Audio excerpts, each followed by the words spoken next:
Welcome friend. Tally prime के इस video में आप सभी का स्वागत है। आज हम टैली के इस वीडियो में टैली से संबंधित कुछ और महत्वपूर्ण शब्दों के बारे में जानेंगे जो कि टैली सॉफ्टवेयर व टैली का उपयोग करने के लिए महत्वपूर्ण होते हैं। तो चलिए वीडियो को आगे बढ़ाते हैं। क्रय यानी परचेस। व्यापार में कोई भी सामान या माल जो विक्रय या बेचने के उद्देश्य से खरीदा जाता है उसे हम क्रय कहते हैं। व्यापार में माल को उधार व नगद खरीद सकते हैं। अगर हमने उधार माल खरीदा है तो उसे हम क्रेडिट परचेस कहते हैं व जब हम नगद माल खरीदते हैं तो उसे हम कैश परचेस कहते हैं। परंतु आपको एक बात का ध्यान रखना बहुत ज़रूरी है, यह कि व्यापार को चलाने के लिए जो भी हम सामान या माल खरीदते हैं वही परचेस के अंतर्गत आएगा। अगर हम इस व्यापार से हट के कोई भी सामान खरीदते हैं तो वह परचेस के अंदर नहीं आएगा। जैसे हमारा व्यापार इलेक्ट्रॉनिक का है और हमने इलेक्ट्रॉनिक के सामान खरीदे हैं, तो जो इलेक्ट्रॉनिक के सामान हमने खरीदे हैं व्यापार को चलाने के लिए तो वह तो परचेस के अंतर्गत आएगा। परंतु इससे हट के अगर हमने कोई खुद के यूज़ के लिए लैपटॉप खरीदा है या कोई मोटर बाइक खरीदी है तो वह आपकी परचेस के अंतर्गत नहीं आएगी, चाहे वह आपने खरीदी ही क्यों ना हो। ठीक है, और इसे नगद और उधार दोनों तरह से आप खरीद सकते हैं। चलिए आगे चलते हैं। विक्रय यानी सेल्स। व्यापार में कोई भी माल व सामान आय को अर्जित करने व लाभ कमाने के उद्देश्य से विक्रय किया या बेचा जाता है तो उसे हम विक्रय कहते हैं। व्यापार में हम माल को उधार व नगद दोनों तरह से बेच सकते हैं। अगर उधार माल को हमने बेचा है तो उसे हम क्रेडिट सेल्स कहते हैं व जब हम नगद माल को बेचते हैं तो उसे हम कैश सेल्स कहते हैं। ठीक है, यहाँ पे भी हमें यह बात ध्यान रखनी है कि अगर हमने व्यापार को चलाने के लिए कोई माल खरीदा है तो और उस माल को हम बेच रहे हैं तो वही सेल्स के अंतर्गत आएगा। अगर व्यापार से हट के आपने कोई भी माल या सामान बेचा है तो वह सेल्स के अंतर्गत नहीं आएगा। यहाँ पर भी आप उधार या नगद माल बेच सकते हैं। ठीक है, और उसको हम कैश सेल्स व क्रेडिट सेल्स कहेंगे। ठीक है, आगे चलते हैं। सेवा यानी सर्विस। सेवा एक ऐसा कार्य व उपयोग है जिसके लिए उपभोक्ता फर्म या सरकार भुगतान करने को तैयार रहते हैं। वह सेवा किसी पार्टी व एक संस्था द्वारा किए जाने वाले कार्य व प्रदर्शन है। वर्तमान में सेवा शब्द का बड़ा महत्व हो गया है। यह 3 प्रकार के होते हैं: व्यावसायिक सेवाएं, सामाजिक सेवाएं और व्यक्तिगत सेवाएं। अपने व्यवसाय व अपने कार्य में कई प्रकार की सेवाओं का उपयोग करते हैं, जैसे कि डॉक्टर है, नाई है, वकील है, बैंक, बीमा कंपनी आदि द्वारा किए जाने वाले कार्य सेवा कहलाते हैं। देखिए, आपने अपनी दैनिक जीवन में देखे होंगे कि कितनी सारी हम सेवाओं का उपयोग करते हैं। जैसे डॉक्टर हमारा इलाज करके हमको सेवाएं देते हैं।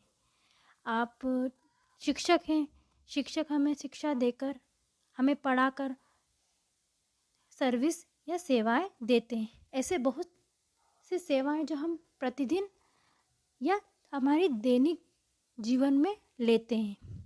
चलिए आगे चलते हैं। लेनदार यानी क्रेडिटर। यदि सामने वाला व्यक्ति हमसे पैसे ले रहा है तो ऐसी स्थिति में उसे हम लेनदार कहते हैं। या हम यह कह सकते हैं कि कोई व्यक्ति या संस्था जो किसी और व्यक्ति व संस्था को माल, उधार व सेवाएं बेचता है तो ऋणदाता या लेनदार कहलाता है। ऋणदाता को भविष्य में उधार माल का भुगतान करना होता है। देखिए, जब व्यापार में हम किसी व्यक्ति या संस्था या किसी भी कंपनी से माल खरीदते हैं तो वह उस व्यापार के लिए क्रेडिटर या लेनदार कहलाता है।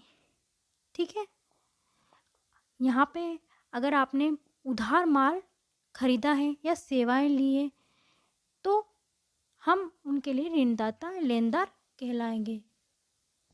ऋणदाता को भविष्य में एक उधार माल का भुगतान करना होता है। एक निश्चित समय के बाद उसका भुगतान करना अनिवार्य होता है। चलिए आगे चलते हैं।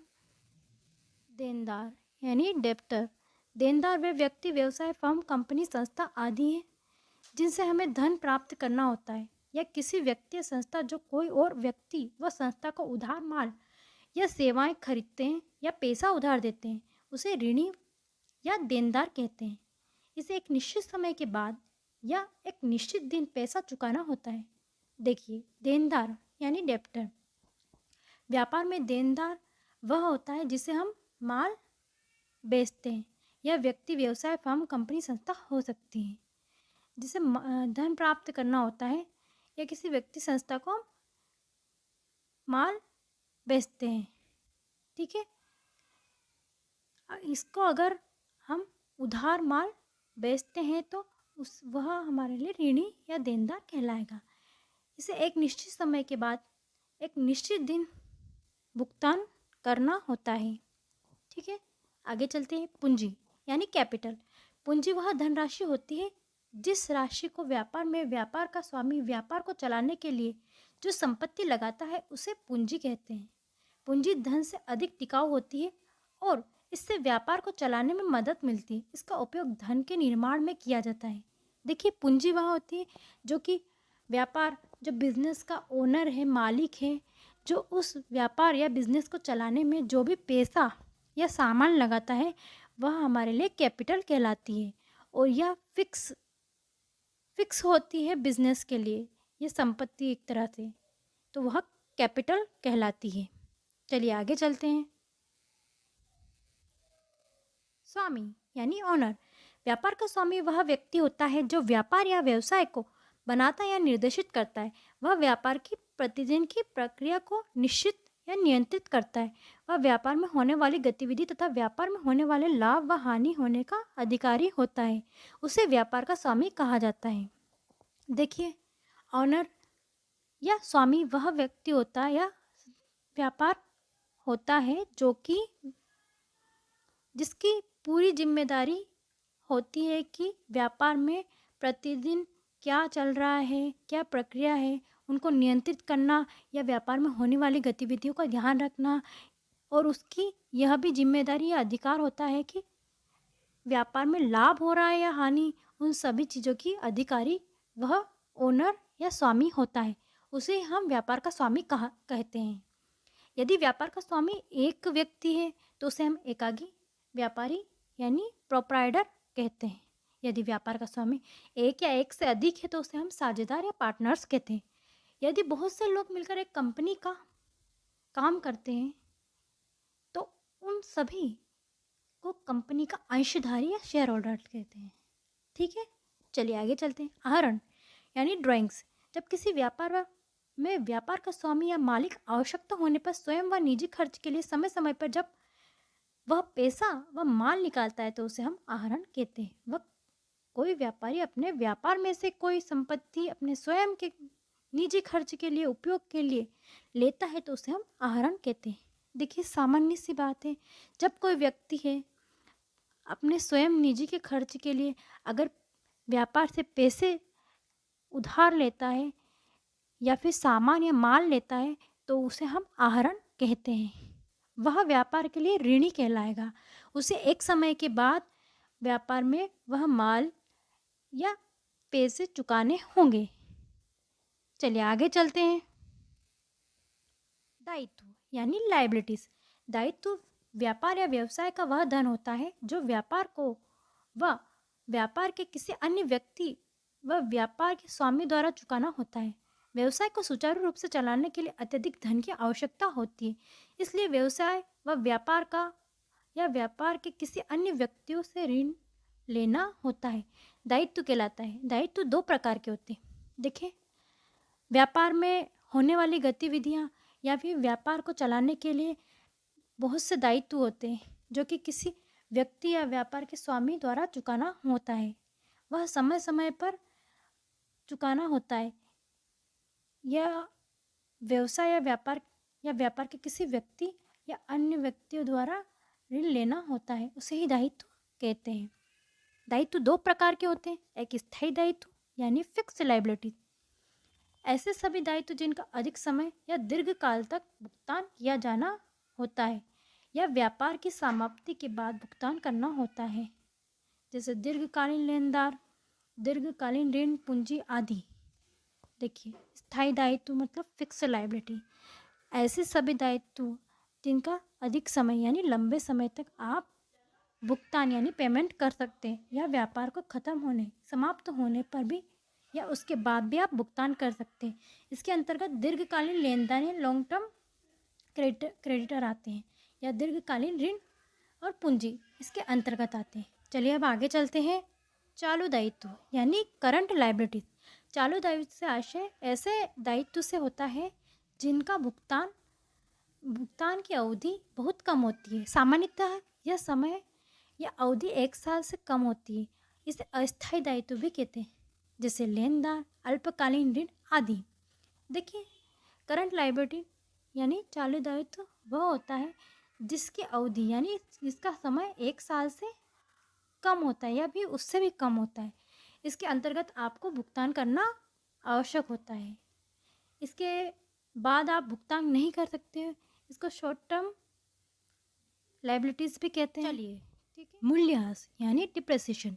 व्यापार में किसी वस्तु की टूट फूट के कारण वस्तु के मूल्य में होने वाली कमी, किसी वस्तु या संपत्ति से अधिक समय उपयोग से उसके मूल्य में आई गिरावट, या मूल्य में हुए परिवर्तन के कारण यह वस्तु व संपत्ति नष्ट होने से जो व्यापार में मूल्य व संपत्ति की कमी आती है, उसे हम मूल्य में होने वाली कमी को मूल्यह्रास कहते हैं। जैसे मशीनरी, उपकरण, कुछ मुद्राएं आदि। देखिए, व्यापार में अगर हम किसी सामान का अधिक समय से उपयोग कर रहे हैं, तो उपयोग करने से जो उसके सामान के मूल्य में कमी आई है, या कोई सामान नष्ट हो गया है, टूट गया है, या टूट फूट के कारण जो उस सामान की मूल्य या उसकी प्राइस में जो कमी आई है या गिरावट आई है, तो उस मूल्य की गिरावट को हम मूल्यह्रास या डिप्रिसिएशन कहते हैं। जैसे मशीनरी, उपकरण, कुछ मुद्राएं आदि इसके अंतर्गत आती है। चलिए आगे चलते हैं। संपत्ति यानी एसेट्स। किसी व्यापार या व्यवसाय में संपत्ति वह होती है जो कोई भी ऐसी वस्तु जो वर्तमान में या आगे भविष्य में व्यवसाय में लाभ प्राप्त करने में मदद करती है और जिसे कानून द्वारा वह उसका माना जाता है, उसे उस वस्तु का पूरा अधिकार होता है, संपत्ति कहलाती। यह 2 प्रकार की होती है। देखिए, संपत्ति वह होती है जो आधिकारिक रूप से उस व्यक्ति या व्यापार या व्यवसाय की होती है। ठीक है, कोई भी वस्तु या आगे भविष्य में वह आपके लिए एक फिक्स एसेट्स या लाभ कमाने के लिए आपके लिए एक एसेट संपत्ति बन जाती है, और वह कानूनी तौर पर आपके लिए फिक्स रहती है, तो उसे हम संपत्ति या एसेट्स कहते हैं। यह 2 प्रकार की होती है। स्थायी या अचल संपत्ति यानी फिक्स एसेट। स्थायी संपत्ति वह है जो व्यवसाय में लंबे समय तक लाभ अर्जित करने या जिसका लाभ व्यापार में लंबे समय या वर्षों तक मिलता है, जो फिर से बेचने के लिए नहीं होती है, जैसे फर्नीचर, भवन, कार्यालय, प्लांट इत्यादि। देखिए, स्थायी संपत्ति यानी अचल संपत्ति, इसको अचल संपत्ति भी कहते हैं। तो देखिए,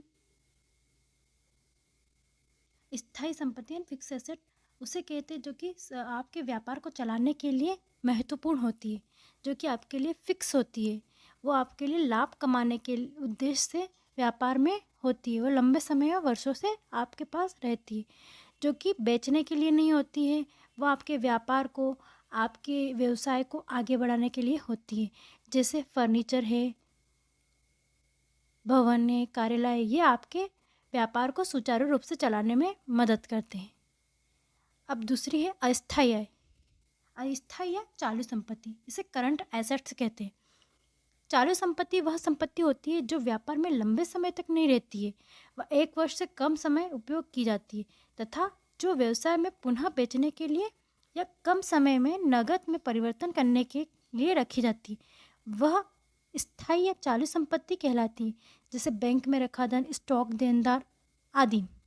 देखिए, अस्थायी संपत्ति, इसको चालू संपत्ति भी कहते हैं, चल संपत्ति भी कहते हैं, चक्रीय व परिवर्तनशील संपत्ति भी कहते हैं।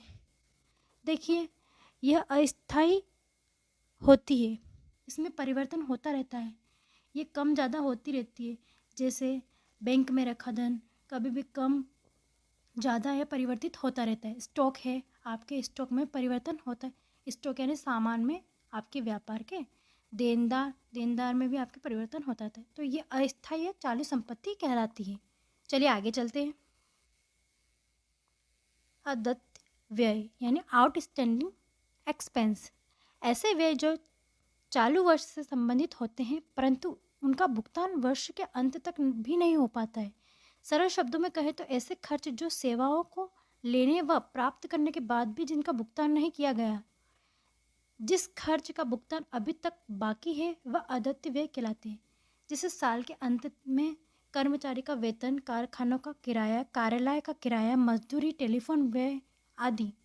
देखिए आउटस्टैंडिंग एक्सपेंस वह होते हैं जो कि जिनका सामान या व्यय जिनका इस्तेमाल या उपयोग करने के बाद भी हमने उनका भुगतान नहीं किया है, व्यापार समाप्ति के बाद भी हमने उनका भुगतान नहीं किया है, तो वह व्यय आपके लिए अदत्त व्यय कहलाएगा। जैसे किसी कर्मचारी का वेतन है, कारखाना का किराया है, कार्यालय का किराया है, मजदूरी है इत्यादि सभी जो कि हमने व्यापार खत्म होने या समाप्त होने के बाद भी जिनका पेमेंट या भुगतान नहीं किया है वह अदत्त व्यय कहलाएगा। चलिए आगे चलते हैं। वित्तीय वर्ष यानी फाइनेंशियल ईयर।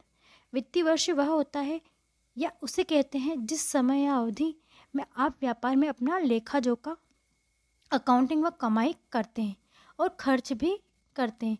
वह व्यापार का कैलेंडर भी कहलाता है। भारत में फ़िलहाल यह 1 अप्रैल से शुरू होकर अगले साल की 31 मार्च तक होता है। इसे फाइनेंशियल ईयर FYB कहते हैं। देखिए फाइनेंशियल ईयर वित्तीय वर्ष व्यापार के लिए एक साल होता है, व्यापार का कैलेंडर होता है जिसमें व्यापारी अपना बिजनेस या व्यापार स्टार्ट करते हैं या चलाते हैं। यह 1 अप्रैल से स्टार्ट होकर अगले साल 31 मार्च तक का 1 साल का फाइनेंशियल ईयर यानी वित्तीय वर्ष होता है। इसके अंतर्गत ही व्यापारी अपना व्यापार चलाते हैं। चलिए आगे चलते हैं। आमदनी यानी गेन्स, व्यापार या व्यवसाय से मिलने वाली राशि व जो राजस्व से प्राप्त होती है उसे छोड़कर अगर कोई अन्य राजस्व प्राप्त हो रहा है उसमें से यदि मूल जो लागत होती है उससे कम करने के बाद जो बचता है उससे हमारे लिए आमदनी होती है। देखिए आमदनी वह है जो कि राजस्व में से लागत को हम घटा देते हैं और उससे जो लाभ निकलता है और राजस्व में से लाभ व व्यय को घटा देने से जो भी मिलता है अपने को वह आमदनी कहलाती है। आगे चलते हैं। लाभ यानी प्रॉफिट। एक व्यवसाय में लाभ वह धन होता है जो व्यवसाय के सभी खर्चों का हिसाब किताब करने के बाद निकलता है या किसी वस्तु को बेचने का मूल्य उसके खरीदे हुए मूल्य से अधिक हो तो इस स्थिति में होने वाली लाभ प्राप्त होता है। या हम यह भी कह सकते हैं कि जब हमारा राजस्व हमारे व्यय से ज़्यादा होता है तो उससे हमारे लिए लाभ की प्राप्ति होती है। देखिए लाभ यानी प्रॉफिट वह होता है जब हमारा व्यापार में हमारे जो खर्चे हमारे जो कमाई या आय से कम होते हैं तो जो प्राप्ति होती है वह हमारे लिए लाभ कहलाती है। ठीक है आगे चलते हैं हम। हानि यानी लॉसेस।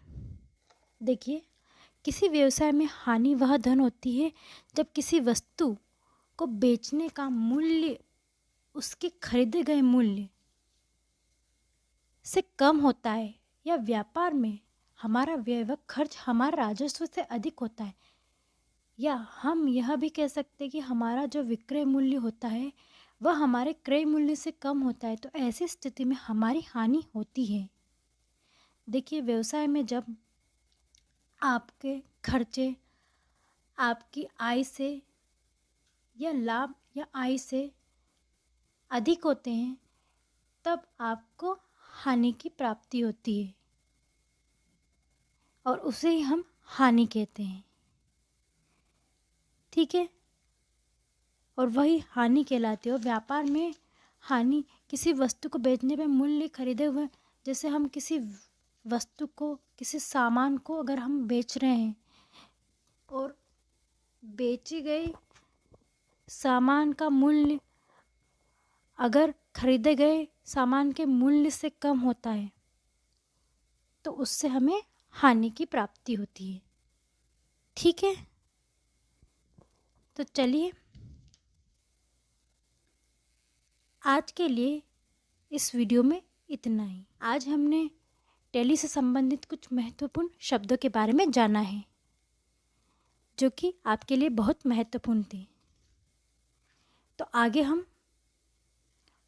टैली से संबंधित और कुछ महत्वपूर्ण बातों के बारे में जानेंगे। हम लेजर, अकाउंटिंग, खाते व जनरल एंट्री, इन सभी के बारे में अगले वीडियो में जानेंगे। तब तक के लिए आप इन सभी का रिवीजन करिए ताकि टैली सीखने में आपकी नियमितता हमेशा बनी रहे और आपको टैली सीखने में मज़ा आता रहे, क्योंकि हमारा उद्देश्य यही है कि हम आपको हर तरह की जानकारी, टैली से संबंधित हर छोटी छोटी जानकारियाँ आप तक पहुँचाएं और आपको हर चीज़ सिखाएं।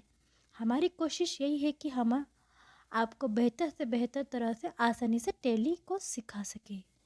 हमारा यही उद्देश्य है कि हम आपको इस कोर्स से संबंधित सारी जानकारियाँ दे सकें, बेसिक से एडवांस लेवल तक हर चीज़ों का ज्ञान जो कि आपके लिए महत्वपूर्ण है व टैली में आपको जानने के लिए महत्वपूर्ण है, वह हम आपको सभी सिखाएं, ठीक है। अगले वीडियो तक आप इन सभी का रिवीजन कीजिए। हमारा वीडियो पसंद आया हो तो आप इसे लाइक करें, शेयर करें और सब्सक्राइब करें। Thank you.